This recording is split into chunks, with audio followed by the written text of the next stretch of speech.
Suscríbete a nuestro canal TVC Play y activa las notificaciones.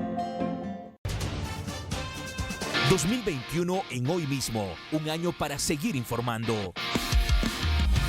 Noticiero Primera Edición, al día, estelar y fines de semana. Emisiones diarias que se siguen renovando para no perder detalles de lo que está pasando. Noticias, entrevistas y propuestas. Edgardo Melgar y todo su equipo periodístico sigue comprometido con Honduras. 2021. Toda la información está en Hoy Mismo.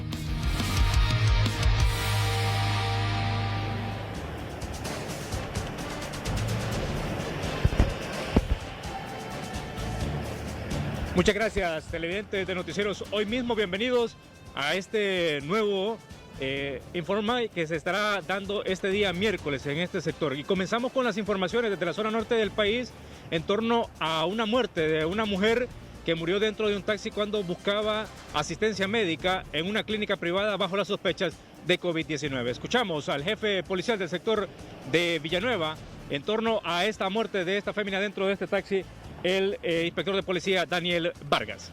En efecto, pues estamos aquí ubicados en lo que es la colonia Dos Caminos del sector Villanueva Cortés, donde pues yace sin vida el cuerpo de una fémina de 41 años, la señora María Alejandrina, la que fue en busca de asistencia médica en el peaje de Villanueva porque sentía síntomas parecidos al COVID. Entonces allá le dijeron que ya no había oxígeno para poderle atender, por lo cual su familiar buscó la manera de trasladarlo a una clínica privada aquí en el sector de Dos Caminos, pero lamentablemente ya llegó sin signos vitales y ahí se encuentra dentro del taxi hasta donde llegó el médico a verificar si todavía tenía vida y ya no tiene vida.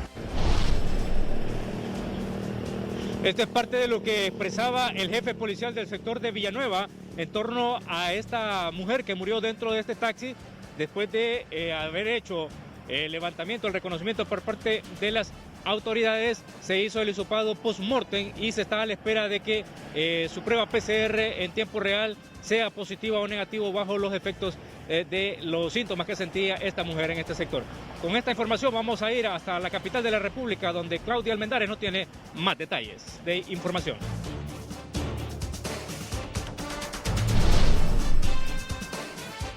Muchísimas gracias y muy buenas noches, Ronnie. Así es. Una información que se desarrolló esta tarde por la Agencia Técnica de Investigación Criminal en Tocoa, Colón, en donde se ha incautado una fuerte suma de dinero a bordo de un vehículo que fue interceptado por las autoridades. Escuchemos.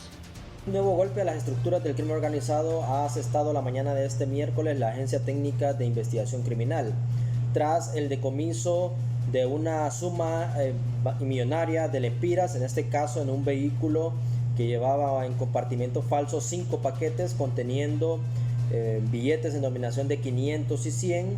Este dinero será contabilizado una vez que estén en las instalaciones de la Agencia Técnica de Investigación Criminal. Escuchábamos a Jorge Galindo, portavoz de la Agencia Técnica de Investigación Criminal.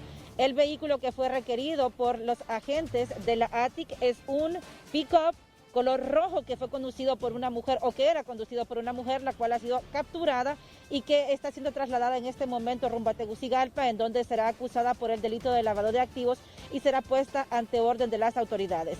Estas operaciones que ejecutó la ATIC también fueron acompañadas por la Fuerza Satrush. Lo escuchamos a continuación.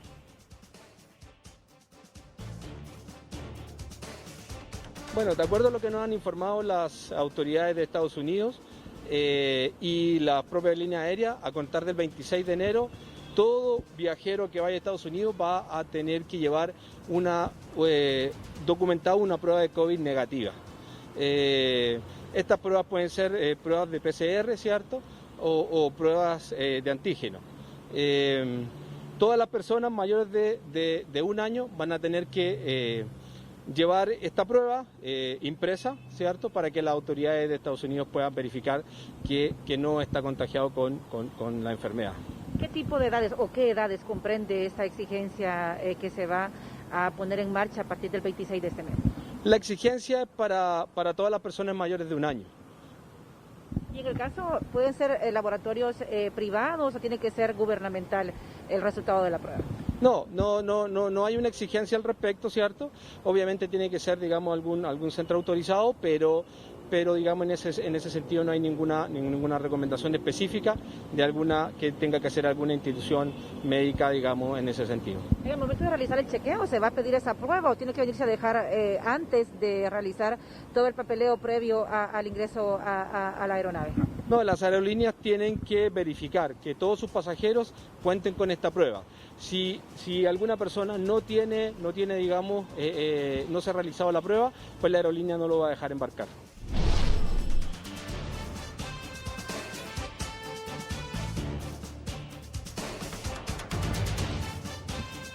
Esta es una información que compartiremos con ustedes más adelante. Sin embargo, para continuar con las noticias que iniciamos este noticiero, le comentábamos que es más de 1.5 millones de lempiras lo que según la Fuerza Satruch se ha logrado decomisar en este vehículo. Como les confirmamos nuevamente, la Agencia Técnica de Investigación Criminal está realizando el traslado de esta joven que conducía este vehículo y en cuyo interior fue encontrada esta fuerte suma de dinero.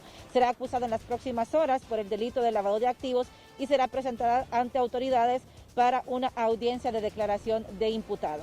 Con esta información nos vamos hasta Santa Bárbara. Un gusto saludarles desde el departamento de Santa Bárbara. Más temprano hemos conversado con la licenciada Ana María Villeda, vicepresidenta de la Corporación Televicentro y Emisoras Unidas. Y es que nos habla sobre la inauguración de la campaña Construyendo Esperanza, que se desarrolló hoy en la comunidad de Los Puentes Macoelizo, Santa Bárbara. ¿Cuál es el objetivo de esta campaña? Escuchamos a continuación aquí en Noticieros Hoy mismo a la licenciada Ana María Villeda. Así es, el día de hoy estamos construyendo esperanza con socios estratégicos como Techo para mi País, Hábitat para la Humanidad. Estamos con Cepudo también y la idea es que por las plataformas digitales nuestras, Televicentro y Emisoras Unidas, llevemos todo lo que es la historia del sufrimiento que ha pasado el hondureño, pero también la esperanza de una reconstrucción de sus viviendas o construcción de sus casas. Aquí en Macoelizo, ¿cuántas van a ser las familias beneficiadas? En este momento son 22 viviendas y 22 familias, pero hay planes para seguir construyendo y esto depende también de la captación de fondos que hagamos en la campaña internacional que nosotros estaremos lanzando. Esta campaña va a iniciar con la construcción de 22 viviendas en la comunidad de Los Puentes Macoelizo, Santa Bárbara, donde se ha desarrollado esta importante actividad por parte de Televicentro, Emisoras Unidas y otras organizaciones. Junto a nuestro compañero Jefferson Molina en cámaras, en este informe de Alexis Gutiérrez, para Noticieros Hoy mismo.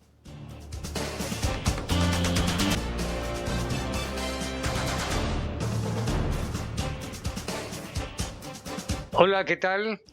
Estamos aquí desde Choluteca, les saludamos y damos a conocer precisamente sobre la preocupación que existe por el gremio de la lucha contra el cáncer, porque prácticamente ha desaparecido aquí en el sur y las mujeres están desprotegidas debido a que no hay equipo para realizar los exámenes. Y aquí en el sur del país son muchas las personas que padecen de cáncer. Para eso tenemos al vicepresidente de esta organización de la lucha contra el cáncer, Alfredo Galo. En el caso del colposcopio, en el momento de la pandemia. En el caso del mamógrafo, pues teníamos alrededor de 1 año y medio de que se nos arruinó y no hemos podido comprarlo o repararlo, porque esos son aparatos bien delicados. ¿Va? ¿Qué se necesita, don Alfredo, para ponerse al día y que se cuente con ese equipo y poder brindar este servicio? Mire, primero que se normalice lo que estamos viviendo. Segundo, el apoyo de las autoridades. Y nosotros en este caso que tenemos 5 millones que nos ganamos, vuelvo y recalco y exijo que se nos entregue ese premio para hacer realidad la clínica de la mujer y poder comprar esos aparatos que tenemos mal. Bien, se le hace el llamado entonces al presidente Juan Orlando Hernández para que cumpla su palabra y que pueda precisamente dar, porque no es que lo va a donar, sino que es un premio ganado, el cual pues ha venido mintiendo hace mucho tiempo de 5 millones de lempiras para tratar de equipar a esta clínica. Vamos hasta Ciguatepeque con nuestro compañero que nos recibe a continuación. Muchas gracias, Javier Palma. Buenas noches. Gusto saludarles desde la ciudad de Ciguatepeque, donde no son noticias muy agradables. Más de un centenar de personas acude a diario al policlínico de la ciudad de Ciguatepeque, de donde aproximadamente 70 salen positivos en este policlínico que pues funciona en la ciudad de Ciguatepeque. Sí, como nosotros esperábamos, pues hay un incremento en este mes de enero sobre los casos sospechosos de COVID. Aquí han acudido más de 100 a 140 personas, de las cuales nosotros evaluamos y les realizamos pues las pruebas que son pertinentes confirmatorias de COVID. Y de esas pues ha habido un 60 o 70 personas que salen positivas por este tipo de pruebas. La mayoría de las personas, porque han tenido contacto con algún paciente positivo, se vienen aquí, acuden a realizárselo, otros porque sienten sintomatología como tos, cefalea, acuden acá, nosotros les realizamos las pruebas y salen positivos. Este es el claro desenfreno de las fiestas de fin de año del 2020 y que se reflejan obviamente aquí en estas cifras que presenta el policlínico en la ciudad de Ciguatepeque. Lo positivo es que la mayoría de personas se están recuperando en sus casas de habitación. Desde aquí, desde la ciudad de Ciguatepeque, continuamos con más información aquí a través de Noticieros Hoy Mismo. Los contagios de coronavirus a nivel mundial continúan al alza y este fin de semana superaron los 88 millones, una tendencia que se ha incrementado por la facilidad de transmisión de la nueva cepa británica, altamente contagiosa y que ya se acerca a Honduras luego de que México reportara su primer caso. La pandemia también está afectando a todo el mundo y es el momento de volver a decir no bajemos la guardia. Todos los países estamos haciendo los trámites para el tema de las vacunas, están bastante avanzados, pero como dicen los expertos, la mejor vacuna será siempre la responsabilidad de cuidarnos. El gobierno hondureño trabaja para evitar el escenario dramático que vive México, uno de los países con más número de muertes por COVID-19 y que reportó el primer caso de la nueva cepa denominada B117, proveniente de Reino Unido, en un paciente de 56 años que llegó a la ciudad de Tamaulipas y que se encuentra grave e intubado. Por su parte, Estados Unidos de América reporta al menos 72 casos de esta nueva variante del coronavirus en 10 estados, siendo California y Florida los más afectados. A pesar de continuar con el proceso de vacunación, los números de contagios en esta nación van al alza y California sobrepasó el récord de 30,000 muertes. En la región centroamericana, Panamá registró en las últimas 24 horas 45 nuevas defunciones por coronavirus, llegando a las 4.500 y superando los 281.300 casos confirmados. Costa Rica, a pesar de ser el primer país de la región en aplicar la vacuna anti-COVID-19, también va al alza, con más de 180.000 casos confirmados. El viceministro de Salud, Roberto Cosenza, informó que Honduras durante la primera semana del 2021 reportó más de 1.200 nuevos casos de COVID-19, producto del poco cuidado durante las celebraciones navideñas, y pidió a la población hondureña cumplir con las medidas de bioseguridad para evitar el desborde de pacientes en los hospitales públicos. Un comerciante identificado como Oscar Troche fue asesinado a tiros en el interior de un negocio de venta de repuestos por un sicario a bordo de una motocicleta en la 12 calle del barrio Cabañas de San Pedro Sula.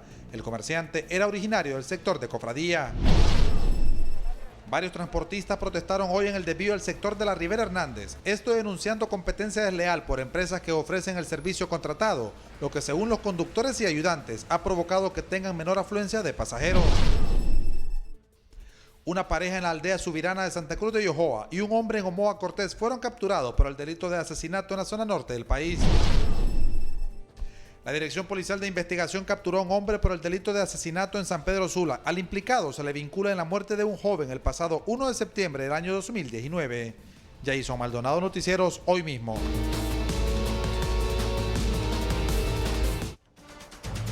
Continuamos con más información. Este año la Iglesia Católica celebra los 274 años del hallazgo de la imagen de la Virgen de Suyapa. Sin embargo, producto de la pandemia, suspende toda actividad presencial, tanto en la basílica como en la ermita, y pide a la feligresía que la celebración la hagan desde sus casas y desde sus comunidades. Escuchemos al portavoz de la Conferencia Episcopal, Padre Juan Ángel López. Con alegría nos aproximamos a la celebración de los 274 años del hallazgo de la imagencita de Nuestra Señora de Suyapa. Todos somos conscientes de que este año las circunstancias especiales por la pandemia del COVID-19 y las consecuencias de los huracanes no nos permiten celebrar las fiestas de la forma en que en años anteriores lo hemos hecho. Los obispos de Honduras, después de recibir la consulta del señor arzobispo de Tegucigalpa y las sugerencias de CONAPREM, que engloba todos los cuerpos de asistencia social y socorro y el Ministerio de Salud, hemos determinado solicitar a los sacerdotes, párrocos o administradores parroquiales hacerse responsables de celebrar la novena y la fiesta en honor de la Virgen de Suyapa en cada una de las parroquias y comunidades de Honduras, guardando todas las medidas de bioseguridad con el aforo aprobado por las autoridades. Este año, hermanos y hermanas peregrinos, les rogamos que no acudan ni planifiquen ninguna visita a la basílica ni al santuario pequeño. Este año queremos que nuestras casas, iglesias domésticas, se conviertan en el pequeño santuario donde recibiremos a nuestra morenita. Las actividades de la novena de la Virgen de Suyapa comenzarán el día 25 de este mes. Se hará de manera sencilla. Durante 6 días recibiremos unas delegaciones de los decanatos coordinadas por cada uno de los decanos de la ciudad a la basílica, que no excederá de 50 personas cada representación de los decanatos, para el resto de la novena a la Virgen de Suyapa. Todo se transmitirá de manera virtual cada uno de los días de la novena en honor de la Virgen de Suyapa. Vamos a una pausa comercial aquí en los noticieros hoy mismo.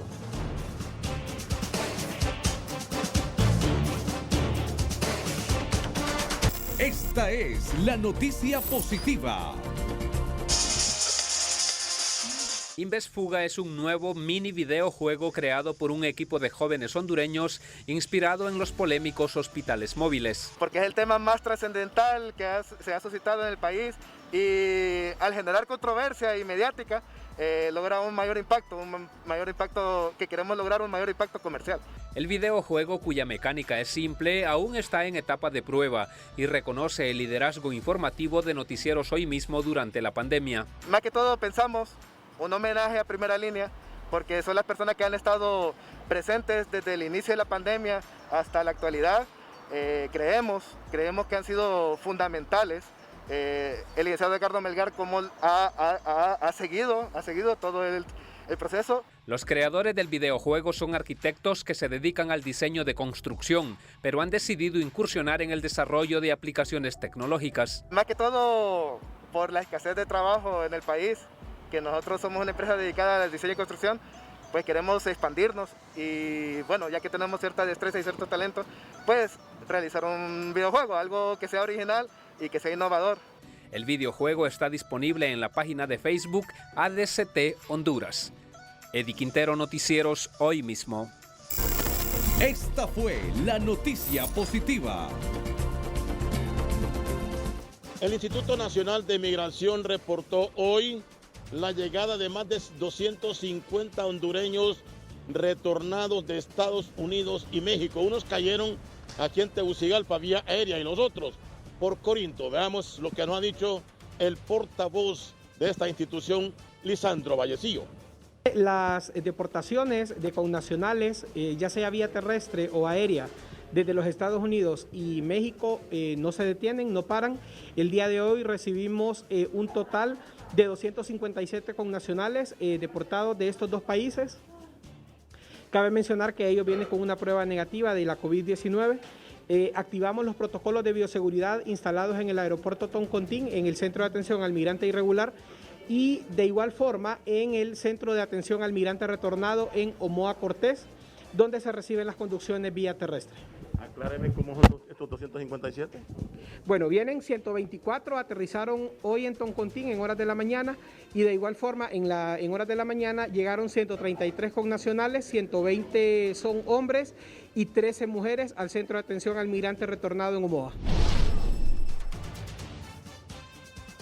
Según el reporte de migración, más de 1,000 personas en estos 13 días de este 2021 han sido retornados de México y Estados Unidos. Con esta información voy con el director del noticiero Hoy Mismo, Edgardo Melgar. Buenas noches, Edgardo. Gracias, Ricardo. Y estos son titulares de otras noticias importantes de hoy. Los titulares son presentados por Ficosa. Abre tu cuenta de ahorro Ficosa 24/7 desde tu celular, ingresando a la app Ficosa rápido, seguro y conveniente. Descárgala hoy. Cada 45 minutos fallece un paciente con COVID-19 en el país, según las estadísticas que van saliendo. Muchas personas se infectan en lo que va de la semana, digamos, y en 2 o 3 días están poniéndose muy graves, con mucha fiebre, con mucho dolor de cuerpo y complicaciones ya también pulmonares. Cada día es mayor el número de jóvenes que son ingresados a los hospitales en estado crítico por COVID-19. También vemos familias completas, ¿verdad? Tuvimos que trasladar el fin de semana a la madre a un centro hospitalario y al papá y a la hija a otro centro hospitalario. Estudios de prestigiosas entidades internacionales, incluyendo del Reino Unido, coinciden en efectividad de la ivermectina como tratamiento profiláctico contra el COVID-19. No son tanto porque sean publicados por ivermectina, sino por el peso que tienen y por el impacto que van a tener en Inglaterra y probablemente en el mundo. Empresa Energía Honduras denunció que la ENE prepara actos para expropiarles la inversión. El día de ayer se han materializado en el seno de ese Comité Técnico del Fideicomiso, donde es evidente el abuso de poder y de posición dominante de los miembros de la ENE. Cámara de Representantes de Estados Unidos aprueba un segundo juicio político al presidente Donald Trump. Él tiene que irse, es un peligro presente para la nación, esa nación que todos amamos. Esta noche en Porque Nos Importa, quedaron sin patrimonio muchos pobladores de la zona rural. Aquí nosotros tenemos una pobreza que nos levantamos en la mañana, no hay ni para, ¿me entiende? Para el café, no hay ayuda de nada. Los titulares fueron presentados por Ficosa. Abre tu cuenta de ahorro Ficosa 24/7 desde tu celular, ingresando a la app Ficosa rápido, seguro y conveniente. Descárgala hoy.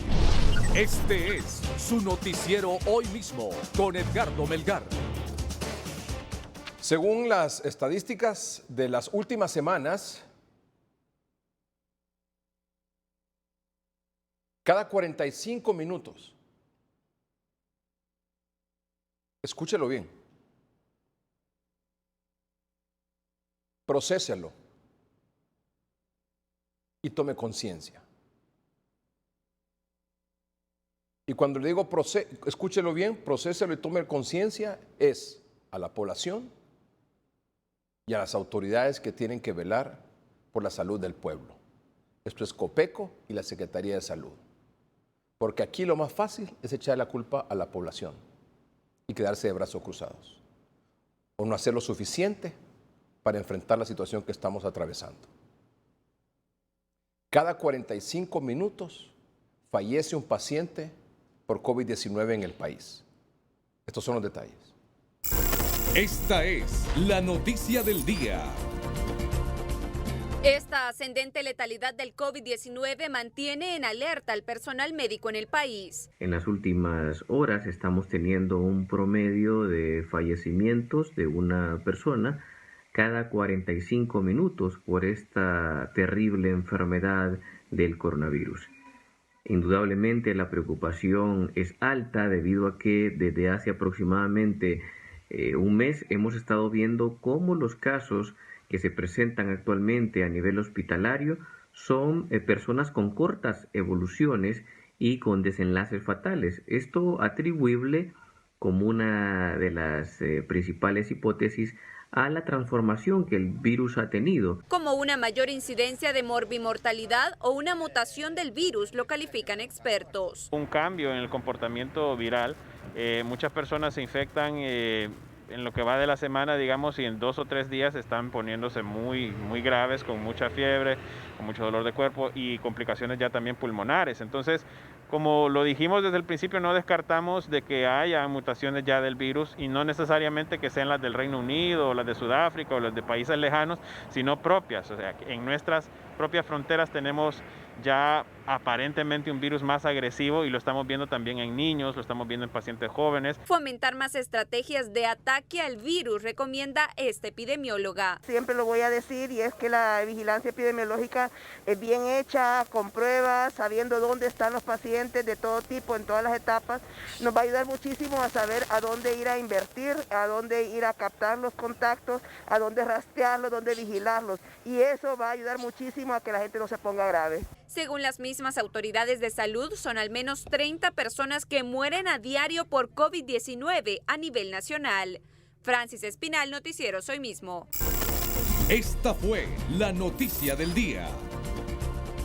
Bueno, para muestra un botón, 15 personas fallecieron en las últimas 24 horas en las salas COVID en los hospitales de San Pedro Sula.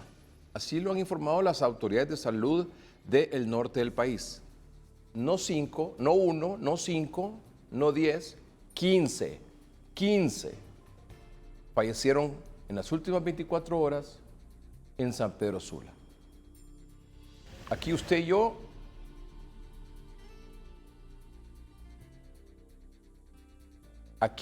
yo nos vimos hace 24 horas. Y en ese tiempo, tan corto como es, como un pestañazo como es, en San Pedro Sula fallecieron 15 personas. Y hay muchas más todavía en cuidados intermedios, por entrar a UCI y otros en UCI. Recuerde que en San Pedro Sula solo hay un hospital público con unidad de cuidados intensivos, que es el Catarino Rivas, y luego el Seguro Social. No tiene UCI Leonardo Martínez. Y en el resto del país, solo el Hospital de Occidente y Tegucigalpa. 15 en San Pedro Sula. Atención con esto. Vamos con el reporte. Las alarmantes cifras de pacientes muertos por COVID-19 siguen incrementando día a día en la zona norte. Hoy el Instituto Hondureño de Seguridad Social reportó 9 personas fallecidas en las últimas 24 horas, mientras en los hospitales públicos también siguen muriendo más hondureños. El número de ingresos que se tiene, solo el Hospital Leonardo Martínez el día de hoy amaneció con 69 pacientes por COVID-19. Lamentablemente fallecieron 4 personas de COVID-19 en este hospital. Lo mismo el Hospital Mario Catarino Rivas con 58 pacientes, de los cuales fallecieron 2 pacientes a consecuencia de la COVID-19. Con los 9 fallecidos en el Instituto Hondureño de Seguridad Social, más los 4 del Hospital Leonardo Martínez y 2 en el Mario Catarino Rivas, suman 15 los fallecidos por COVID-19 en las últimas 24 horas en San Pedro Sula. Ante el alto incremento de muertes y contagios, las autoridades de salud intensificaron las brigadas médicas casa a casa con pruebas rápidas de antígeno y PCRs. En la colonia Islas del Progreso se registró un alto índice de positividad. De todas las pruebas realizadas tenemos casi un 50% de positividad. La población, pues gracias a Dios hemos tenido muy buena respuesta y pues esperamos por lo menos el resto de esta semana seguir con esta misma cantidad de afluencia. Por su parte, los vecinos manifiestan que esta es una gran alternativa para detectar a tiempo si están positivos o no. Mi esposa salió positiva, mi hijo también, y por el asunto del piquito, lo mejor es hacerse la PCR en tiempo real. Con esta brigada médica se busca detectar los pacientes positivos a tiempo y así evitar más muertes por COVID-19. Jason Maldonado, Noticieros Hoy Mismo. Y hasta este mediodía se reportan 3 fallecidos, o se reportaron 3 fallecidos aquí en la capital, hasta mediodía. 2 salas donde se internan a los pacientes COVID-19 más graves están a su nivel máximo de ocupación en el Hospital El Tórax. Y ya la sala de cuidados intensivos está al 100% y la otra sala que nosotros le llamamos, que es la del sistema de alto flujo, también está al 100%. Es preocupante porque casualmente ayer yo recibí 2 llamadas donde necesitaban cupo, pacientes que estaban desaturando y necesitaban sistema de alto flujo. Hemos tenido casos donde han venido pacientes que vienen con una insuficiencia respiratoria severa, que entran directo a cuidados intensivos. Por lo general, estos pacientes que ya que nos ingresan a la unidad de cuidados intensivos y entran a ventilación mecánica invasiva, la mortalidad es arriba del 90%. El Hospital María registra un 106% de ocupación en las salas COVID-19 de adultos y un 80% de ocupación en la UCI con 4 pacientes hospitalizados. Después de varios días sin reportar pacientes en la unidad de cuidados intensivos, el Hospital Escuela registra hoy 10 en estado crítico. Este día tenemos un total de 36 pacientes hospitalizados, de los cuales 10 se encuentran en la sala de observación COVID, que es la unidad de cuidados intensivos, 10 pacientes que están bajo ventilación asistida, en una condición muy grave en este momento, lo que representa una ocupación del 62.5%. De igual forma, continúan los fallecimientos en las últimas 24 horas. 2 hondureños más han perdido la vida contra el COVID-19. A una semana de aperturar la unidad de cuidados intensivos en el Hospital San Felipe, hoy ya se encuentra al 45% de ocupación. Tenemos ingresados actualmente 73 pacientes en las salas COVID-19. Tenemos una disponibilidad de camas de 102. Actualmente con 73 tenemos 29 camas disponibles todavía. Encontramos 2 pacientes en la unidad de cuidados intensivos, recordando que estas camas son no censables. Tenemos 2 de 5. En el Instituto Hondureño de Seguridad Social, la unidad de cuidados intensivos se mantiene al 30% de ocupación. En total son 32 los pacientes ingresados en unidades de cuidados intensivos en hospitales capitalinos, donde hay 3 salas a su máximo nivel de atención. Y en las últimas horas se registran 3 personas fallecidas por sospecha de COVID-19. Francis Espinal, Noticiero Hoy Mismo. Bueno, y actualizamos la información sobre los fallecidos en la capital, en hospitales de la capital, a esta hora ya de la noche. Han fallecido 2 en el Hospital Escuela, un paciente en el Hospital San Felipe, 1 en el Hospital María y 3 en el Hospital El Tórax. Total 7. Son 7 los fallecidos aquí en Tegucigalpa, 15 en San Pedro Sula, 22 en 24 horas. 22 en 24 horas. Por eso, sigan las medidas de bioseguridad. Porque lo peor que puede pasar es que nos quieran volver a encerrar. Ya sabe todo lo que eso implica. Es retroceder en muchas cosas que se han comenzado a recuperar. El tema económico, el tema de los emprendedores, el tema de los desempleados, el tema de los que están suspendidos de sus labores y que no han podido regresar, y unos que no pudieron regresar porque cerraron los negocios. Eso agrava aún más la situación. Si esto continúa de esa manera, ahora estamos pagando la factura de diciembre, pero si esto continúa de esta manera, corremos ese riesgo, que evidentemente es peor de lo que está pasando actualmente. Tomemos conciencia de lo que está pasando. Quizás usted, cuando dice van a hablar de COVID ahí hoy mismo, cambia el canal. Es cambiar la realidad. ¿La va a cambiar la realidad? Cambia el canal. ¿Cambia la realidad? No. Cierro los ojos y no quiero ver. ¿Cambia la realidad? Tampoco. Porque cuando menos se acuerde, el virus va a estar en su casa o usted se lo va a encontrar en la calle, porque no sigue las medidas de bioseguridad, las medidas de protección, las medidas de prevención. Tenemos que ser absolutamente disciplinados con esto. Y este es un llamado a la población en general, porque este virus, como ha quedado demostrado, no respeta condición social, no respeta condición física, situación de enfermedad previa o no, si es hipertenso, si es diabético. Antes solo eran los que corrían mayor riesgo y los de la tercera edad, ahora es todos. Jóvenes, adultos, todos, hombres, mujeres. Las mujeres ahora, el último dato, ya era el 53% de los contagiados. Y ya va a ver usted una declaración que tenemos en unos minutos con uno de los directivos de la Asociación de Funerarias. Le va a dar escalofrío lo que va a escuchar de lo que ha dicho ese hombre hoy. Pero escalofríos nos debe dar también, ¿sabe por qué? Porque aquí en Honduras, yo no lo puedo decir oficialmente, ni ningún médico, porque no tenemos la capacidad, no hay en el país la capacidad para poderlo identificar claramente. Si hay una nueva variante, una nueva cepa de ese coronavirus, evidentemente ya la hay. ¿Sabe por qué? Porque los contagios son mucho más rápidos ahora. Familias enteras. Y la evolución del virus en el organismo es mucho más rápido. En 2 o 3 días está complicado. Por eso es que usted ve que las salas de cuidados intermedios y de cuidados intensivos, la demanda es mayor. Y esto incluye jóvenes también. Veamos los detalles. Expertos coinciden que autoridades de gobierno deben investigar si variante de COVID-19 ya está en Honduras. Y recibimos a diario diferentes vuelos desde los Estados Unidos, donde ya está presente.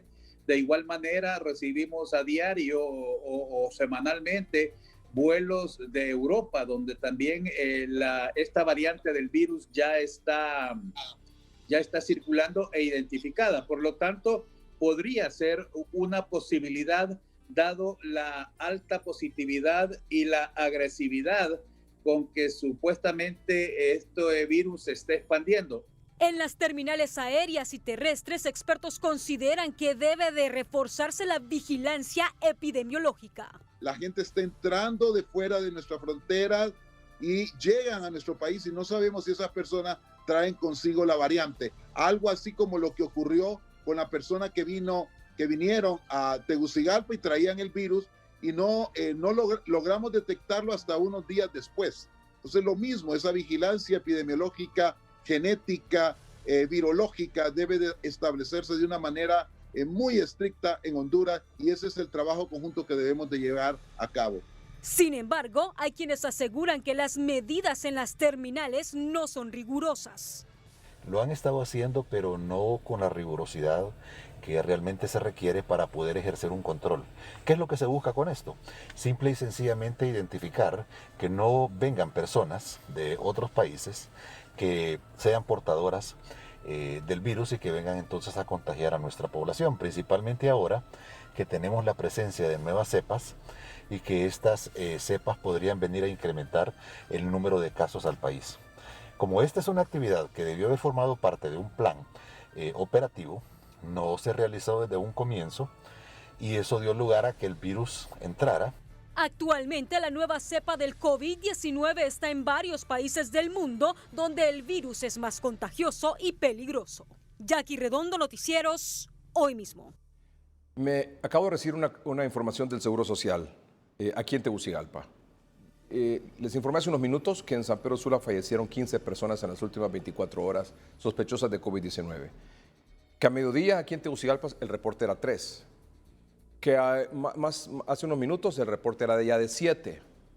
Pero me acaban de decir que han fallecido 2 en el Seguro Social. O sea que son 9 en Tegucigalpa hoy. Y 15 en San Pedro Sula, sume. Sí, eso. 24. Esa es la situación. Y estamos hablando de los que reportan los hospitales. En el interior del país, no sé cómo se estará dando esa comunicación, si es que la hay. Y muchos pacientes que probablemente fallecen en sus casas por una neumonía atípica. Esa es la situación. Oficialmente en el país hoy, 22 hasta las 7 de la noche, y me acaban de confirmar de 2 más en el Seguro Social, 24. 15 en San Pedro Sula, 9 en Tegucigalpa. Esa es la verdad. Esa es la verdad a esta hora de la noche, de manera oficial. También es oficial ya el requerimiento de prueba de COVID-19 para viajar a Estados Unidos. Aplica para todos los pasajeros mayores de 1 año, también para los ciudadanos y residentes legales de los Estados Unidos. Debe hacerse la prueba de detección 1 a 3 días antes de la salida de su vuelo hacia los Estados Unidos. La aerolínea confirmará el resultado negativo de todos los pasajeros antes de abordar. Esto es importante. La aerolínea confirmará, ahí le tiene que presentar usted en la aerolínea el resultado negativo de todos los pasajeros antes de abordar. El nuevo requerimiento entra en vigor el 26 de enero de 2021. Es decir, ya a partir de esa fecha, todas las personas mayores de 1 año tienen que presentar su prueba negativa en el mostrador de la aerolínea antes de abordar su vuelo para Estados Unidos. Y la información que tenemos es que no es prueba rápida, es prueba de antígeno o PCR. Yo quisiera que preste atención a usted a esta declaración, porque El secretario de la Asociación de la Industria Funeraria de Honduras, Jesús Morán, anunció que en los primeros 12 días del año tienen registrado 350 personas muertas por COVID-19 a nivel nacional. 350 personas fallecidas por COVID-19 o sospechosas de COVID-19 a nivel nacional. Y que el año pasado cerraron con 7.620, muy por encima, más del doble de lo que nos reportan oficialmente. 7.620, es lo que hemos hablado siempre del subregistro, no solo en los casos, en los contagiados, sino que también en los fallecidos. Escuche usted esta declaración. Nosotros cerramos 2020 con 7.620 fallecidos aproximadamente. Esa fue la cifra desde que comenzó la pandemia hasta el cierre del año 2020. Con suma preocupación estamos viendo que en el inicio de este 2021, hasta el día de ayer, el día 12, nosotros llevamos contabilizados ya 350 fallecidos. Sobre todo, el número mayor se está dando en la zona de Cortés, en San Pedro Sula específicamente. Ayer miraba declaraciones del ministro Cosenza y él está muy cerca de lo que nosotros estamos hablando. Él decía que en San Pedro Sula están muriendo aproximadamente 20 personas diarias a causa de COVID-19. Mire, el objetivo fundamental nuestro no es alarmar a la población. El primer objetivo para nosotros como asociación es la preservación de la vida. Y nos interesa muchísimo que las personas tengan conciencia de que si no guardamos el distanciamiento social, que si no tenemos el lavado de manos, si no desinfectamos lo que tocamos, vamos a tener más contagiados. Y al haber más contagiados, obviamente hay más fallecidos. ¿Cómo determinamos nosotros las causas de la muerte? Nosotros no nos las inventamos, nosotros recibimos el certificado médico de causa de fallecimiento o de defunción de la persona. Y en esos certificados médicos lo que dice es que la persona murió de neumonía típica probable COVID-19, de neumonía probable COVID-19, de COVID-19 o de otras patologías asociadas al COVID-19. No nos los inventamos nosotros. Los médicos, como saben que no pueden hacer pruebas porque tienen limitaciones con las pruebas PCR porque el Estado ha parado de hacerlas, existe otra metodología de diagnóstico que es la clínica. El médico lo que hace es evaluar al paciente, los síntomas, miran rayos X, si tiene afectados sus pulmones, obviamente con una placa de rayos X ellos lo pueden determinar, o con una tomografía, o con la sintomatología. Ellos son los médicos, ellos saben cómo van a auscultar al paciente y cómo evalúan si es portador de COVID-19 o si fallece de COVID-19 o no. La cifra, nosotros solamente recibimos los certificados y basados en esos certificados contabilizamos los muertos de COVID por un lado y los muertos por otras patologías por otro lado. No tenemos necesidad de mezclar. Hay un punto importante que nosotros debemos de establecer. La tasa de mortalidad en el país es del 5.2 por millar. Esto quiere decir que mueren 5.2 personas por cada 1.000 habitantes en el año, ¿de acuerdo? Eso nos lleva a que el número de fallecidos en el año en este país anda aproximadamente en 48.000 fallecidos, 48.000 fallecimientos. Si lo sacamos por mes son como 3.800 fallecidos por mes. Aparte de esos 3.800 que mueren por otras causas, están los fallecidos de COVID-19 y esa es la estadística que nosotros estamos llevando. Hasta el día de ayer, 350. Se habla de que no están preparados en cuanto al tema de los protocolos de bioseguridad de una persona que muere por COVID. No se están respetando de acuerdo a lo que se ha estipulado. ¿Cuál es el punto de vista? Ok, mire, el Estado creó un protocolo para manejo de cadáveres desde el inicio de la pandemia. Al principio recibimos capacitación, nosotros dimos algunas capacitaciones también de manejo de cadáveres, pero se dejó de implementar en los hospitales públicos y privados inclusive. No se efectuó el protocolo. El protocolo dice que la persona fallece, lo envuelven en las sábanas en las que murió con catéteres, no les quitan absolutamente nada. Lo llevan a la morgue. En la morgue, la persona encargada de la morgue tiene que sanitizar el cadáver, envolverlo en las sábanas, meterlo en una bolsa, sellar la bolsa, sanitizar la bolsa, pedirle a la funeraria el ataúd, que ingrese el ataúd a la morgue, él ingresa el cuerpo al ataúd y se lo entrega sanitizado y flejillado con plástico a la funeraria, ya desinfectado. Pero eso no está ocurriendo. ¿Cuál es el problema con esto? En la morgue del Catarino Rivas, en la morgue del Seguro Social, en la morgue de Leonardo Martínez y de otros hospitales públicos, hospital escuela, la gente de la morgue no quiere hacer ese protocolo por temor. Entonces recurren a los familiares por el amor al familiar entran a las morgues y ahí tenemos una contaminación cruzada que desde hace tiempo, desde el inicio de la pandemia, nosotros lo venimos denunciando. El otro punto, SINAJER ha dejado de acompañar los entierros de COVID-19 y tenemos denuncias de casos donde los familiares no lo van a enterrar, lo van y lo velan.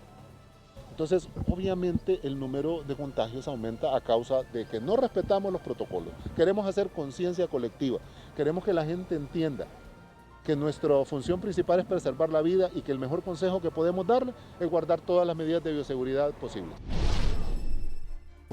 350 personas fallecidas sospechosas de COVID-19 en 12 días, ¿no? 29 al día, al menos 29 al día. Lo que decía el doctor Cosenza anoche aquí en el programa, el subsecretario de Salud. Mueren aproximadamente 30 personas diario sospechosas de COVID-19. Y esto es lo que reportan oficialmente en los hospitales, insisto, reitero. Y esta es la situación que estamos viviendo. Y esta es la realidad del país, la cual no se puede esconder. Si el virus ahora es más agresivo, si los médicos que ven los pacientes en los triajes, en los hospitales públicos y privados, nos lo están diciendo, porque ellos ven pacientes, ¿qué es lo que se requiere? Los dos extremos. La contención, la vigilancia epidemiológica, la atención primaria ya. Descubrir dónde están barrios y colonias, municipios, dónde están, aislarlos, continuar con esa labor. Es incesante, constante, agresiva, permanente, sostenida en el tiempo. Y el otro extremo es ampliar la oferta de camas para cuidados intermedios y cuidados críticos. Y eso es lo que no ha ocurrido. Ya en el Seguro Social hoy, por ejemplo, en Tegucigalpa, están nuevamente habilitando salas, como lo hicieron a mediados del año pasado. Salas que estaban previstas para otro tipo de pacientes, que no tienen nada que ver con COVID, entonces esas salas las vamos a desalojar a esos pacientes y vamos a ubicar ahí a COVID. Eso es lo que está pasando. Y ya sabe usted lo que ocurre en el Catarino, y lo que ocurre también en el Leonardo Martínez, y aquí en los hospitales Escuela, el Tórax, el San Felipe, que comienzan a llenarse y comienzan a llenarse. Y los hospitales móviles, ya es la historia y el cuento de nunca acabar. La empresa de energía Honduras, la empresa Energía Honduras EH, ha denunciado hoy actos preparatorios, según ellos, de expropiación a la inversión, a su inversión, por parte de la Junta Directiva de la Empresa Nacional de Energía Eléctrica, claramente violentando contrato que ellos tienen con el Estado de Honduras y claramente violentando la seguridad jurídica. Sí, hemos hecho de conocimiento público, a través de comunicado, el intento de una intervención inapropiada, indebida, por parte de las autoridades del sector eléctrico relacionadas con el contrato de APP en el seno del Comité Técnico del Fideicomiso, una intervención que no tiene sino el único propósito de hacer una expropiación a la inversión extranjera que ha venido trayendo EH al plan de recuperación de pérdidas de energía. Son antecedentes que hemos venido denunciando públicamente. El día de ayer se han materializado en el seno de ese Comité Técnico del Fideicomiso, donde es evidente el abuso de poder y de posición dominante de los miembros de la ENE en las discusiones y en la toma de decisiones de manera arbitraria y contraviniendo los intereses de Empresa Energía Honduras. Luego de la denuncia de la empresa Energía Honduras EEH de actos preparatorios de expropiación a la inversión extranjera por parte de la Empresa Nacional de Energía Eléctrica ENE, este noticiero buscó la reacción de la estatal eléctrica, de los funcionarios de la ENE, donde informaron que los únicos facultados para hablar son los miembros de la comisión interventora, pero resulta que los miembros de la comisión interventora, según dijeron en la ENE, los tres están con COVID,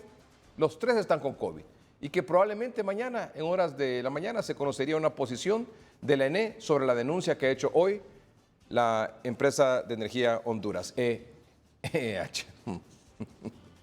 Vamos a un corte comercial en el noticiero, pero cuando regresemos, la licenciada Ana María Villa de Cafati, en la sección Porque Nos Importa Hoy, no se lo pierda, estará en el interior del país, ahí con los campesinos, mostrando sus problemas, sus necesidades, Campesinos sin patrimonio. ¿Por qué? ¿Cuándo regresemos? Esta cosecha del año pasado fue buena porque no hubo mucha lluvia. Esta sí arruinó bastante los maíz. Y ahí se mantienen los cerdos, la gallinita, el ganadito con el guate y la tusa, todo. Y uno también tiene maíz, saca su carguita y lo va a vender al mercado. Y aquí nosotros tenemos una pobreza que... Hace algunas décadas, Honduras era llamada el granero de Centroamérica porque en el campo había producción de granos básicos, no solo para cumplir con la demanda interna, sino también para abastecer a los países vecinos y además había suficientes animales de granja. Pero esta bonanza campesina se fue desvaneciendo debido al crecimiento poblacional, lo que generó la destrucción del bosque y como consecuencia la degradación de las fuentes de agua, lo que contribuye a los efectos del cambio climático. Y si a esto le sumamos la deficiente política gubernamental para apoyar el agro, los resultados no podían ser peores. Así comenzó la tragedia en gran parte de la zona rural, donde ahora también flagelos como la pandemia de COVID-19, lo que hay es hambre y desempleo, como ocurre en varias comunidades del departamento de Valle. Sus pobladores subsisten de lo poco que puedan cultivar y trabajando por encargo en la elaboración de hamacas mediante un pago que no les ajusta ni para comprar una medida de frijoles. ¿Cuál es la alternativa para ellos? Es la gran pregunta. Los detalles a continuación con Rodolfo Velázquez. Es la tradición ancestral de tejer hamacas, una labor cuyo ADN está en la cabuya y que se ha convertido en un arte y en una forma de preservar y exaltar la cultura nacional, pero también en la única opción de sobrevivir para muchos habitantes de comunidades en Langue Valle. Mi mamá cuando tenía 8 años me enseñó a tejer junto con mi esposo. Hacemos las cabullas, de ahí hacemos las hamaquitas. Mis hijos para darle de comer, tenemos que tejer aquí las hamaquitas para comprar comidita. Aquí no hay empleo, pues solo esto hay que uno trabajar, pues. Y yo gano 40 lempiras con esta hamaca de 7 paños y la de 9, 50 lempiras. Son verdaderas expresiones culturales que requieren habilidad y destreza, pero cuya ganancia es mínima para quienes dedican largas y extenuantes horas en su elaboración. No, Lilo, porque no hay a dónde comprar uno, entonces lo dan fiado. Y así, si quitamos 5 bollos, pagamos lo que sale total los 5 bollos y lo demás es de uno, pero no se le gana mucho. Y usted sabe que aquí es tremenda la vida, no es como un sueldo que gane uno más. Y aquí 40 lempiras y estamos de 2 días para hacer este trabajito. No es muy fácil esto. La clave para el proceso inicial, conocido como urdido, es que los hilos queden bien tensionados. Pero la labor se ve deprimida por la pandemia del COVID-19. Es que esto, gracias para pasar aquí uno y ganancias nada. Gana más el que la distribuye para otro país y uno menos gana ahí. Nosotros comerciamos para El Salvador, le vendemos, ellos los compran allá. Y ahorita que en esta situación ha pasado de la pandemia, las fronteras se han cerrado. Uno es pobre, y cuando andan pidiendo el voto a uno ahí bien no toman en cuenta y cuando ya no hay nada, lo ignoran. La agricultura también es un medio de subsistencia, pero son labradores sin tierra, madres solteras, cuya pobreza se acentúa con el paso de los fenómenos climáticos. Esta cosecha del año pasado fue buena porque no hubo mucha lluvia. Esta sí arruinó bastante los maíz. Y ahí se mantienen los cerdos, la gallinita, el ganadito con el guate y la tusa, todo. Y uno también tiene maíz, saca su carguita y lo va a vender al mercado. Y aquí nosotros tenemos una pobreza que nos levantamos en la mañana, no hay ni para, ¿me entiende? Para el café, no hay ayuda de nada. Es un futuro sombrío, donde cada día a pulso se gana la vida, donde la desesperanza galopa y no se vislumbran mejores oportunidades. La actividad de la hamaca está bien inmersa en nuestra población a falta de maquilas, a falta de oportunidades de trabajo. Ellos buscan la forma como ganarse dignamente la vida diaria. Ya muy pocos talleres de hamacas se ven aquí, muy pocos talleres de lazo. Alguna gente tuvo que emigrar para la costa norte, otros hacia Estados Unidos. Estos caminos, estas calles son las mismas que yo caminé hace 45 años. O sea, seguimos viendo lo mismo, acá no ha habido nada de cambio, a pesar de que aquí han venido a hacer promesas y promesas, la situación sigue igual. Son compatriotas que no gozan de los mínimos servicios básicos.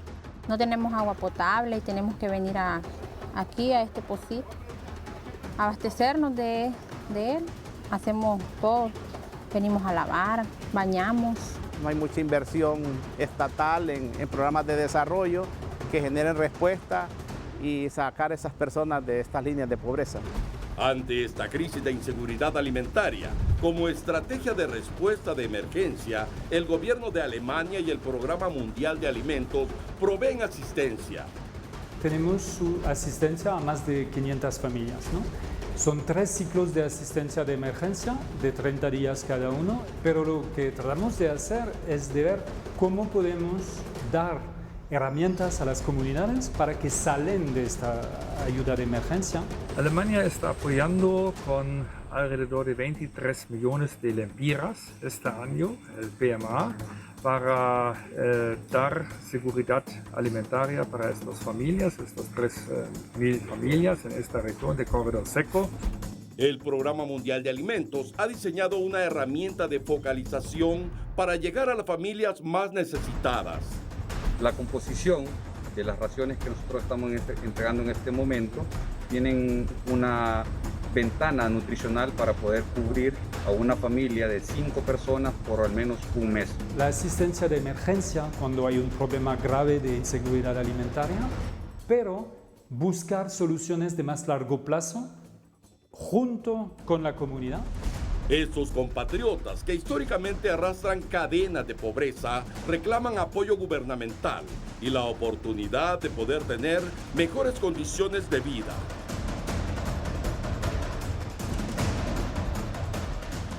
Afortunadamente, el Programa Mundial de Alimentos y el gobierno de Alemania han acudido en auxilio con ayuda alimentaria para estos pobladores, incluyendo comerciantes que perdieron sus negocios por efectos de la pandemia. Pero debemos entender que esta ayuda no será permanente. Quizá dure unos meses, porque todo lo que es gratuito tarde o temprano termina, así de simple. ¿Y después qué va a pasar? Estas personas no son beneficiarios de programas de asistencia y protección social, tampoco reciben remesas. Una solución sería que el gobierno los apoye con un capital semilla, materia prima inicial y capacitación, para que ellos puedan salir adelante con la elaboración de hamacas, que es su principal habilidad. Se requiere impulsarlos como microempresas para que desarrollen su potencial y, ¿por qué no?, hasta podrían crear una pequeña maquila y atreverse a exportar. Todo se puede lograr, los sueños se pueden cumplir. Los hondureños han demostrado que en tiempos de crisis pueden salir adelante, solo requieren un poquito de apoyo. Y entonces, Honduras está en nuestras manos. Hagámosla crecer. Gracias a Apostemos, jugátela con todo, apostá múltiples juegos y gana más. Apostemos, vos decidís.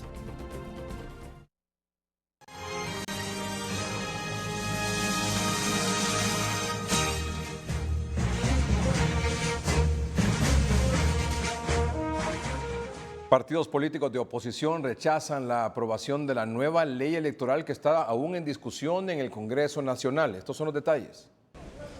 Los dirigentes de los partidos en oposición aseguran que realizaron sus propuestas de reformas electorales en tiempo y forma, pero no fueron tomadas en cuenta. Mira, estuvimos 10 meses en el diálogo con Naciones Unidas y se pidió la segunda vuelta, no a la reelección, voto en los Estados Unidos, el Partido Nacional se opuso. 10 meses perdidos. Entonces, ellos están haciendo una nueva ley electoral a su medida. ¿Qué cosas nuevas tiene? Una, que solo los 3 partidos que le hacen daño al pueblo hondureño son los que van a estar en las mesas y no le permitirán estar a los partidos como el Partido Salvador de Honduras en las mesas para poderse robar tranquilamente y sin mayores costos las elecciones en las diferentes mesas. También señalan que la nueva ley electoral impide las alianzas electorales. Es mostrar nuestro desacuerdo con la ley electoral, particularmente el artículo 145, que impide las alianzas. Es decir, el artículo establece que solo los que participan en elecciones primarias e internas pueden formar parte de una alianza. El partido de gobierno tiene miedo de que Salvador Narrala, Luis Zelaya y el Partido de Innovación y Unidad se unan como verdadera oposición para sacar a estos delincuentes que gobiernan. Quieren trastocar también la ley estableciendo el Consejo Nacional Electoral, dándole voz y voto a los suplentes. ¿En qué cabeza cabe que los suplentes tienen voz y voto? Su palabra es clara, suplencia, es para suplir a uno de los propietarios. Aseguran que todos los partidos tienen el derecho de participar en igual de condiciones. Los partidos todos tienen los mismos derechos y nosotros, el PINU, lo que estábamos tratando es que la mesa fuera ciudadana, es decir, que nos saliéramos todos los partidos de la mesa y que se eligieran los representantes de la mesa de acuerdo al censo y de acuerdo al censo de cada mesa. Entonces, los 3 partidos se han repartido las mesas y eso no es transparente.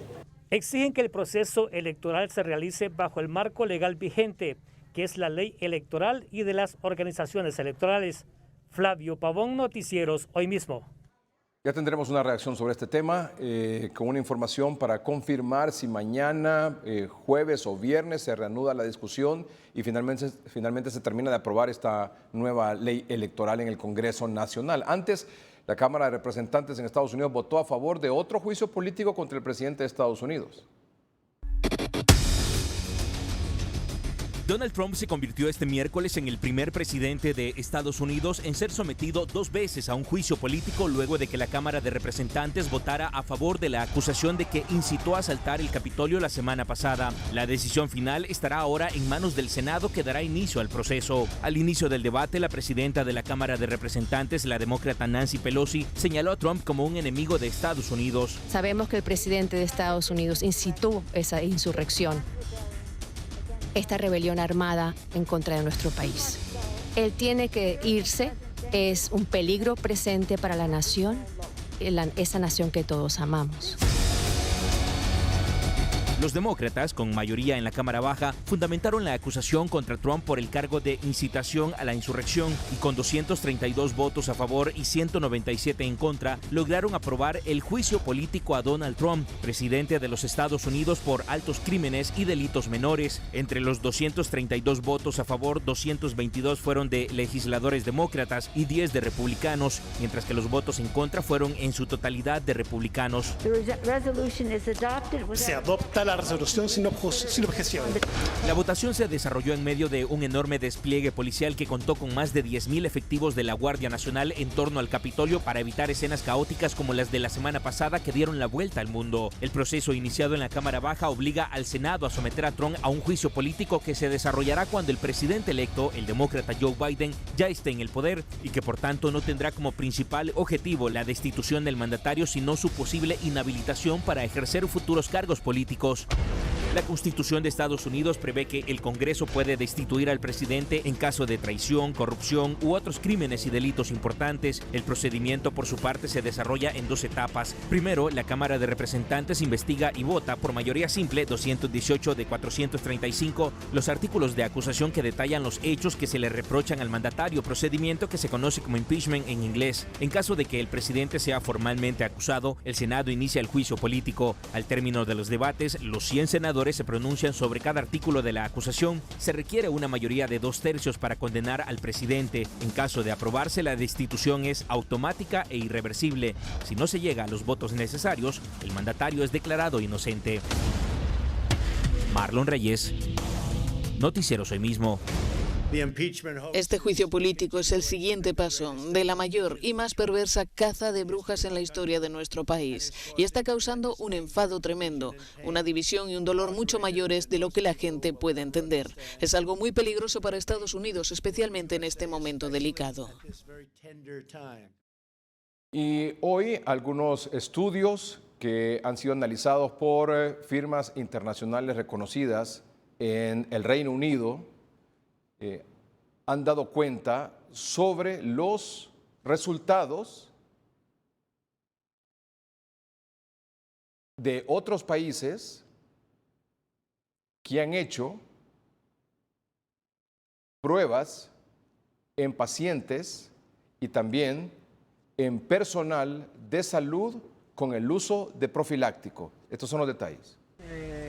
Este infectólogo afirma que hay al menos 70 estudios en desarrollo y una veintena de estudios terminados en países de diversos continentes. Ninguno pone en duda la efectividad de la ivermectina como tratamiento profiláctico. Todos ellos, los terminados, que son randomizados, aleatorizados, observacionales, algunos retrospectivos, todos ellos tienen mejoría en todos estos parámetros. No hay ninguno de ellos que haya dicho lo contrario. Ese es un punto importante. Los efectos adversos han sido ratificados, que son mínimos como cualquier producto, que siempre ocurren algunas cosas de este tipo. De tal manera pues que la evidencia es importante, no solo del mundo latinoamericano, mundo asiático, los españoles, los británicos, los americanos están trabajando sobre ello. 3 de los más recientes y completos estudios se han publicado en Inglaterra, el último de ellos este miércoles. No son tanto porque sean publicados por ivermectina, sino por el peso que tienen y por el impacto que van a tener en Inglaterra y probablemente en el mundo. Es un metaanálisis, en primer lugar, del doctor Andrew Hill en la Universidad de Liverpool, que analiza estudios en los países de bajos y medianos ingresos. Después hay una compañía dedicada al examen y revisión de metaanálisis que lo analiza y que establece que son resultados válidos. Y esa persona, el investigador que realiza ese análisis, hace una solicitud por video al primer ministro de Inglaterra, Boris Johnson, diciéndole que hay suficiente evidencia verificada por ellos, y ella expone su validez como científica, ¿verdad? Capaz de hacer ese tipo de análisis, de revisiones. Y después anoche aparece ya la revisión de esa revisión, por decirlo así, de que hace esta investigadora, pero además le agregan el elemento ya estratégico, ¿verdad? ¿Cuáles serían las mejores estrategias y posibilidades de aceptación del público, de producción, de distribución, en qué tiempo y los costos? El estudio de la Universidad de Liverpool, Inglaterra, concluye que la ivermectina elimina más rápido el virus, reduce el tiempo de hospitalización, aumenta en 43% la tasa de recuperación y mejora en 83% las tasas de supervivencia. El informe de The Evidence-Based Medicine Consultants Limited concluye puntualmente que, como tratamiento relativamente barato, la ivermectina tiene el potencial de beneficiar a los más afectados por la enfermedad en el Reino Unido. El personal sanitario y otros trabajadores de primera línea están recibiendo una exposición desigual al virus del SARS-CoV-2 y tienen un riesgo mayor que la población general de contraer la infección por COVID-19. La evidencia muestra que la ivermectina reduciría significativamente su riesgo laboral. El medicamento está contraindicado para niños menores de 5 años, mujeres embarazadas y en periodo de lactancia. La ivermectina ya figura en la lista de medicamentos esenciales de la OMS y tiene un largo historial de seguridad clínica. La ivermectina reduce las muertes, por lo que es probable que sea muy aceptable para las personas con infección por COVID. Para la profilaxis de personas en riesgo como trabajadores sanitarios y contactos, se ha utilizado una dosis semanal de 12 miligramos para un adulto de 60 kilogramos. Esta es una dosis similar a la del tratamiento de la sarna y los piojos, lo que sugiere que las personas la encontrarían aceptable. El fármaco tiene un historial probado de seguridad en el uso humano y las dosis totales distribuidas en los últimos 30 años aparentemente equivalen a 1/3 de la población mundial actual. La ivermectina no tiene licencia en el Reino Unido según el formulario nacional británico y las implicaciones de esto son inciertas. Sin embargo, como la ivermectina es un medicamento genérico, su fabricación a bajo costo puede ser posible en el Reino Unido. Los estudios ingleses sobre el uso profiláctico de la ivermectina se basan en la experiencia de otros países del mundo como Bangladesh, Argentina y Egipto. Ellos lo aclaran muy bien, ¿verdad? Que ellos analizaron, porque les pareció muy interesante, que países de bajos o medianos ingresos en el mundo estuviesen ya haciendo ese tipo de estudios, ¿verdad? Y que tuviesen resultados tan positivos, observacionales o randomizados, controlados. Entonces, ellos hacen los metaanálisis y analizan estudio por estudio.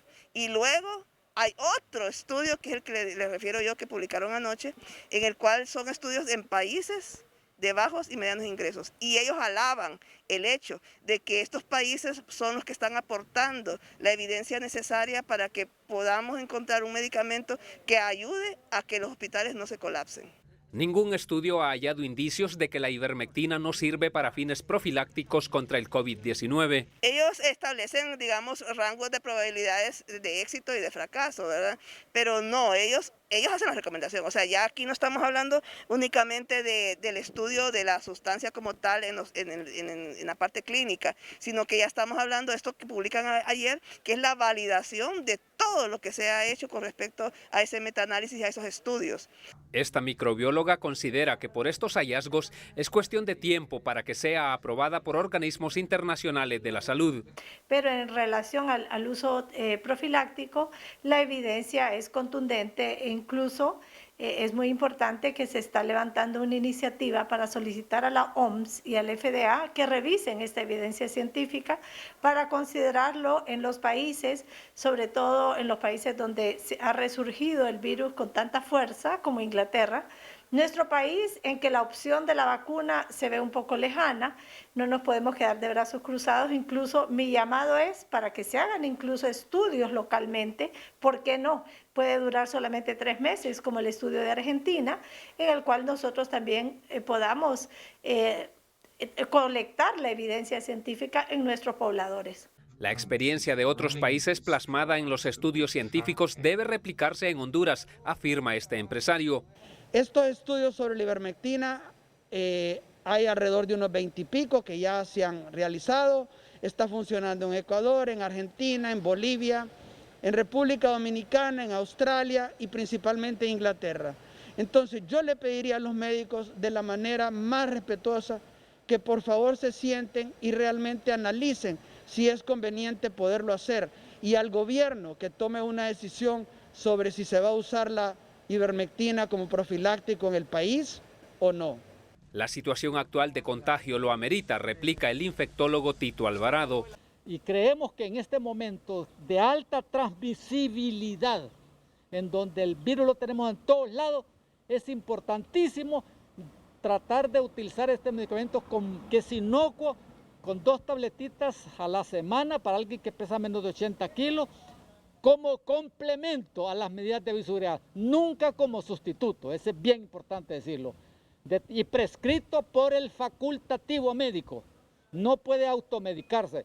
Tampoco estamos a favor del tratamiento en masa, no, es simplemente una prescripción médica y seguimiento de los efectos. La Liga de Especialistas en Cuidados Intensivos de Estados Unidos también ha pedido al Senado aprobar el uso de la ivermectina, a la que considera un puente sólido hacia la vacuna y una red de seguridad para cualquier persona que necesite una protección confiable contra el virus en el futuro.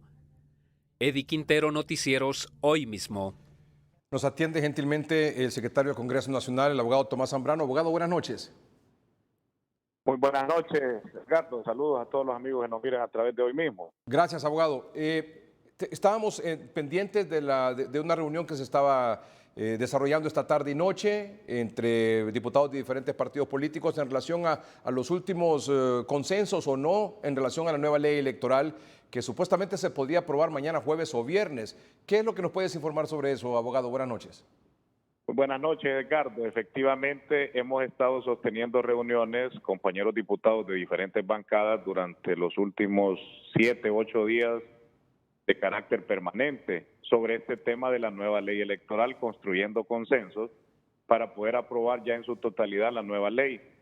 Decir, hace un par de minutos, acabamos de concluir la reunión del día de hoy y ya tenemos consenso en un 99% de la ley. Ya únicamente nos falta un tema, Edgardo, que es el tema de mesas. Ya estamos claros, únicamente van a ser 5 miembros de MER, o sea, Junta Receptora de Votos, ahora se denomina.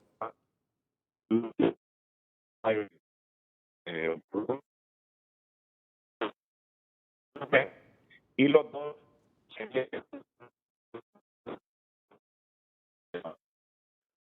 únicamente aleatoria.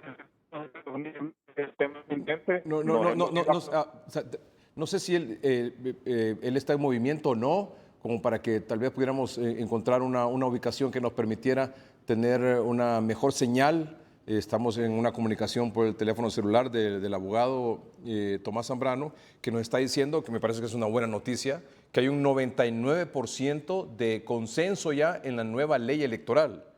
Y esto implicaría que probablemente mañana jueves o por tarde del viernes se podría aprobar. Abogado, lo escuchamos, estamos procurando mejorar la señal. Perdón, sí, adelante. Venía ingresando aquí a Nacaome, Edgardo, pero ya ahorita detuvimos el vehículo. Gracias. Compañeros de bancadas, tenemos ley avanzada únicamente No, corríjame esa señal, por favor, en producción, si son tan amables, porque es importante lo que el abogado está diciendo, y sobre todo en relación a la conferencia de prensa que dio hoy el ingeniero Salvador Narrala y el ingeniero también Luis Zelaya, porque hubo un par de denuncias ahí importantes que yo quisiera que el abogado Tomás Zambrano, que forma parte de estas discusiones en el Congreso Nacional, en representación del Partido Nacional, pero que además es el secretario del Congreso Nacional, nos pudiera aclarar si eso es así como lo denunciaron o no. Y cuando me habla del 99% de consenso de esta nueva ley electoral, esto entendería que ese consenso lo ha logrado con los partidos obviamente más fuertes, más representativos en el Congreso Nacional, es decir, Partido Nacional, Libre y Partido Liberal. Abogado, hacemos un nuevo intento. Sí, disculpe, Ricardo, es la señal aquí entrando en Nacaome, pero sí era importante poder informar que, como le mencionaba, ya casi un 99% de consenso, ya únicamente tenemos el tema de la integración de mesas y ya en ese mismo tema hay consenso que van a ser 5 miembros, los 3 partidos mayoritarios en todas las mesas, los 2 pequeños aleatorios en los otros 2 cargos, pero únicamente por definir si los 3 cargos, presidente, escrutador, secretario y los 2 vocales, van a ser de manera aleatoria con nosotros 3 y con los otros 2 partidos. Únicamente ese tema por definir. Los compañeros de las bancadas hemos quedado en ir a hacer consultas con las autoridades de cada uno de nuestros partidos. Mañana continuamos una reunión a las 8:30 de la mañana y si en la mañana tenemos consenso ya sobre ese tema, estaríamos convocando posiblemente para el viernes, Edgardo, y aprobar en su totalidad en horas de la mañana esta nueva ley electoral que le ha dado seguimiento toda sociedad civil, ustedes como medios de comunicación, la sociedad en general, y que este instrumento va a servir como a fortalecer el tema democrático, a darle mayor transparencia, más certeza a los resultados, más credibilidad y más confianza al próximo proceso electoral general. Todos estamos cediendo, esto es de consenso, Edgardo, y cuando hay que construir consenso, aunque tengamos posturas y posiciones a lo interno de cada partido, creo que tenemos que buscar el bien común, el bien general, que fortalece la democracia. Entonces ahí nos toca, como dicen, a todos los partidos ceder algunas pretensiones y construir puntos de acuerdo que vengan a fortalecer las próximas elecciones en el país. Abogado, el otro tema de los concejales suplentes del Consejo Nacional Electoral. Hay 3 propietarios, uno del Partido Liberal, Partido Nacional y Libre, eso está claro. Y hay 2 suplentes, uno de la Democracia Cristiana y uno de la Alianza Patriótica. Había una propuesta en el sentido que estos 2 suplentes tuvieran voz y voto y que participaran en las reuniones de los propietarios. Otros partidos políticos se opusieron. Esta era una propuesta del Partido Nacional. Otros partidos políticos se opusieron. Finalmente, ¿en qué quedó eso? Edgardo, pero más que mencionar, ahí han faltado la verdad algunos mismos compañeros del Congreso y otros partidos. El Partido Nacional jamás propuso suplente integre con voz y voto, no. Un órgano colegiado y en cualquier país del mundo, cuando tiene suplentes, los suplentes únicamente pueden estar de oyentes y podrían participar únicamente con voz, no votar. Para poder votar un suplente es cuando sustituye un propietario de acuerdo ya a lo que estipule cada una de la ley, y sobre todo en este tema electoral.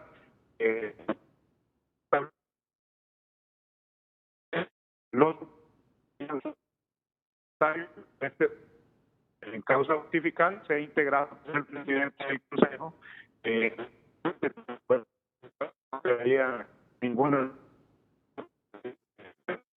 No se escucha bien esa parte, pero entendería, según lo que lo logro pescar, que va a quedar como está actualmente la propuesta en la nueva ley electoral, que la votación es de 3 nada más, de los 3 propietarios del Consejo Nacional Electoral, y que los suplentes en todo caso podrían votar cuando sustituyan, según el reglamento establecido en el Consejo Nacional Electoral, a uno de los propietarios, ¿correcto? Así está en la pretensión esa, ¿no? Nunca se ha pedido de que el suplente únicamente que escuchar pudiera tener voz, pero únicamente cuando. Bueno, lastimosamente habría que averiguar qué compañía es la que da servicio ahí en el sur para no contratarla. Muy bien. Es una buena noticia, me parece, que hayan estos consensos. El otro tema que estaba pendiente, no sé si tal vez estará ahí todavía el abogado, porque la denuncia de hoy de Salvador Narrala, el ingeniero Luis Zelaya, era que en las elecciones generales no se iba a poder hacer una alianza de un candidato presidencial de un partido que participó en elecciones primarias como Libre, Partido Nacional o Partido Liberal, con un candidato que no participó en elecciones primarias en su partido. Por ejemplo, si el candidato que resulte electo de estas elecciones primarias en el Partido Liberal se quiere unir con Salvador Narrala, por ejemplo, y establecer una alianza para las elecciones generales, según la denuncia de ellos, eso no iba a poder ocurrir y que lo iban a prohibir porque Narrala, en este caso el ingeniero Narrala, no tuvo elecciones primarias. ¿Está el abogado ahí todavía? Sí, aquí estamos. Abogado, ¿cómo está eso? Ricardo, gracias por esa pregunta.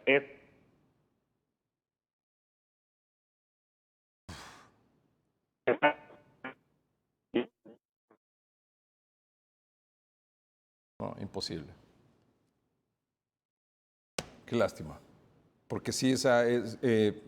No hay forma de tal vez, porque esta creo que es una llamada por WhatsApp, tal vez si lo pueden llamar por el teléfono directo. Llamada directa. Pues peor todavía. Entonces, vamos a ver, abogado, ¿es cierto eso, sí o no? Solo dígame eso. No, totalmente falso, totalmente falso. Lo manifestado por ellos, el artículo 145 no impide alianzas de los partidos políticos que participan en elecciones primarias, es totalmente falso. Ya la misma ley establece los requisitos para hacer alianza y también los tiempos estipulados en la ley, en qué momento, en qué tiempo antes de una elección general los partidos políticos pueden realizar una alianza electoral. Así que es totalmente falso y esta gente está acostumbrada a engañar, a mentir, y mucha gente que lastimosamente le cree a estas dos personas que lo único que hacen es mentirle al pueblo hondureño. O sea que si, por ejemplo, Luis Zelaya gana en el Partido Liberal y se quiere unir con Salvador Narrala en una alianza para las elecciones generales, ¿lo pueden hacer? Perfectamente, la ley lo permite. Yo creo que es verdad. Muy bien, ha quedado claro. Gracias, abogado Tomás Zambrano. Es un poco accidentada la entrevista por el tema de la señal, pero creo que finalmente lo hemos logrado. 99% de consenso en la nueva ley electoral. El tema de los concejales queda como está. Los suplentes no tienen voz ni voto, solo cuando evidentemente tengan que sustituir a un propietario. Las alianzas se pueden hacer, como ocurrió en las elecciones de 2017.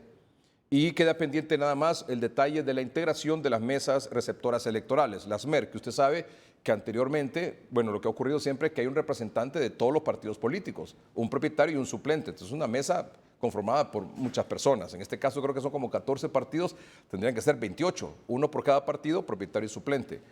El acuerdo hasta el momento entre Partido Liberal, Partido Libre y Partido Nacional es que sea uno de cada uno de ellos, o sea, 3, uno del Libre, uno del Partido Liberal, uno del Partido Nacional, más su suplente, 6 personas. Y 2 representantes de forma aleatoria de los otros partidos políticos. Es decir, que en una mesa puede tener representante el Pino y la Alianza Patriótica, en otra mesa el Salvador Narrala y el partido de Esdras Amado López, por ejemplo, y así sucesivamente. Ese es el tema que todavía está en discordia y que esperemos que pronto se pueda llegar a un acuerdo. Esto ha sido todo por hoy. Gracias por su atención. Buenas noches y que estén bien.